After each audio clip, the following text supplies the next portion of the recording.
Shalom, Assalamualaikum warahmatullahi wabarakatuh. Perkenalkan, kami dari kelompok Cendrawasih, kelas B, PGP Angkatan 10. Kali ini kami akan mempresentasikan tentang pemikiran KHD yang dapat diimplementasikan pada konteks lokal sosial budaya daerah asal kami di Papua Barat Daya, khususnya di Kota Sorong.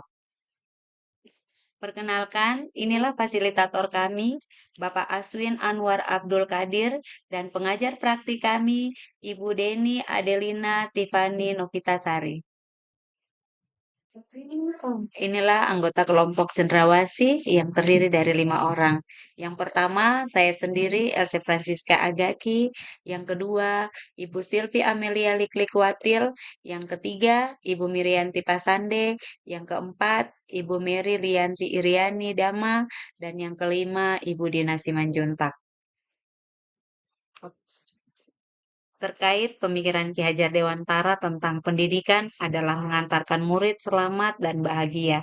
Beberapa filosofis antara lain, yang pertama, KHD mengatakan bahwa pendidikan mengantarkan murid agar siap hidup dan memberikan kepercayaan kepada murid bahwa di masa depan mereka mengisi zamannya. Yang kedua, sistem Among adalah Ingarso Sung Tulodo di depan memberikan teladan, Ing Madia Mangunkarso di tengah membangkitkan, dan Tuturi Handayani di belakang memberi dorongan. Yang ketiga, tuntunan pembelajaran abad 21, menjadikan pembelajaran sepanjang hayat dan membangun konteks diri serta identitas suatu bangsa. Selanjutnya, apa kekuatan konteks sosial kultur di daerah asal yang sejalan dengan pemikiran KHD? Yang sejalan dengan pemikiran KHD menurut pemikiran kelompok kami adalah sejarah asal-usul dan bahasa Moi. Suku Moi adalah salah satu suku di Papua. Mereka mendiami kota Sorong, Kabupaten Sorong, dan Raja Ampat. Suku Moi terbagi menjadi beberapa suku, yaitu Moi Legin, Moi Abun, Moi Karon, Moi Klabra, Moi Morait, Moi Sekin, dan Moi Maya. Mata pencaharian utama suku Moi adalah berkebun dan mengelola hutan. Dalam berkebun dan mengelola hutan, mereka memperhatikan yegek atau larangan yang mengkonsumsi hasil tanah berlebihan sehingga terjadi konservasi tradisional. Pendidikan adat diajarkan kepada para pemuda di rumah adat yang bernama Kambik. Bahasa Moi adalah bahasa Papua yang dituturkan di Semenanjung Doberai, Papua Barat. Kemudian, bagaimana pemikiran KHD dapat dikontekstualkan sesuai dengan nilai-nilai luhur kearifan budaya daerah asal yang relevan menjadi penguatan karakter murid sebagai individu sekaligus sebagai anggota masyarakat pada konteks lokal sosial budaya di daerah kami? Menurut kelompok kami, memperkenalkan siswa dengan kata-kata sapaan dan kata-kata keseharian, seperti selamat pagi, lawobok, selamat siang, dewobok, selamat sore, yun, selamat malam, lemwobok, atau kata yang lainnya seperti ayah dengan bahasa Moi, tumum, ibu, teme, kakak laki-laki, tebako, kakak perempuan, palamaso, bibi, amuk, paman, kawo, kakek, abanwo, nenek, abamo, dan masih banyak lagi kata-kata keseharian yang lain.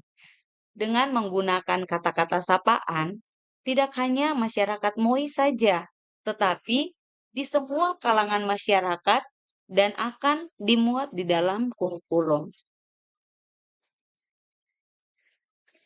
Yang berikutnya, sepakati satu kekuatan pemikiran KHD yang menebalkan laku murid di kelas atau sekolah kami, sesuai dengan konteks lokal sosial budaya di daerah kami yang dapat diterapkan.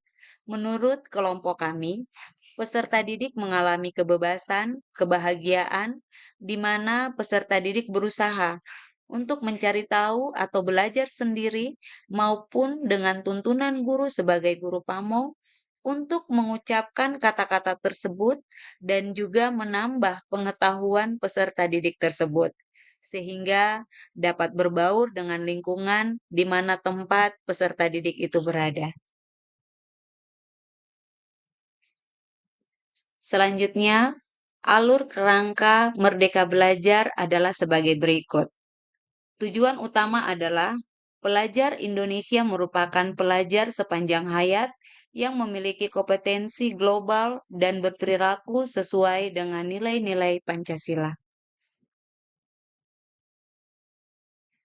Yang berikutnya, karakter yang akan menguatkan siswa dalam menghadapi kompetisi global, namun tetap menyesuaikan dengan nilai-nilai Pancasila, memberdayakan siswa untuk memahami karakteristik budaya suku Moi, khusus bahasa Moi, dengan tema kearifan lokal dan dimensi kebinekaan global, berpikir kritis dan mandiri.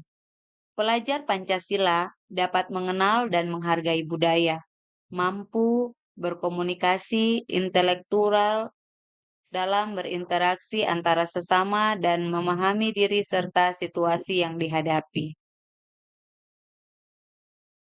Kemudian, kompetensi yang diharapkan dari profil pelajar Pancasila yang dipilih oleh kelompok kami ada dua hal, yaitu yang pertama, memberi manfaat serta memperkuat karakter dalam memahami dan mengenal bahasa Moi melalui sapaan. Yang kedua, memperkenal, mengembangkan, dan meningkatkan budaya suku Moi melalui pengenalan bahasa sapaan. Yang terakhir, terkait indikator ketercapaian menurut kelompok kami, dengan memahami dan mengenal bahasa Moi, siswa dapat secara langsung mengucapkan kata-kata sapaan dalam bahasa Moi. Elaborasi pelaksanaan di sekolah dan di kelas, menurut kelompok kami ada 4. Yang pertama, mendiskusikan atau menyampaikan ide atau gagasan terkait tema kearifan lokal bahasa Moi kepada kepala sekolah. Yang kedua, penerapan profil Pancasila di kelas. Yang ketiga, karena sejalan dengan pemikiran KHD tentang sosial kultur di daerah Papua Barat Daya, khususnya di Tanah Moi. Yang keempat, melibatkan kerjasama dengan tokoh adat atau orang tua untuk memberikan materi pembelajaran P5 tentang bahasa Moi dan menambah pengetahuan dari berbagai sumber. Peran kepala sekolah, guru, tokoh adat, orang tua, dan peserta didik. Peran kepala sekolah dan guru sebagai fasilitator. Peran tokoh adat atau orang tua sebagai narasumber. Dan peran peserta didik sebagai audiens atau penerima materi. Itulah pemaparan kelompok kami terkait pemikiran KHD yang diimplementasikan dalam konteks sosial budaya. Sekian dan terima kasih.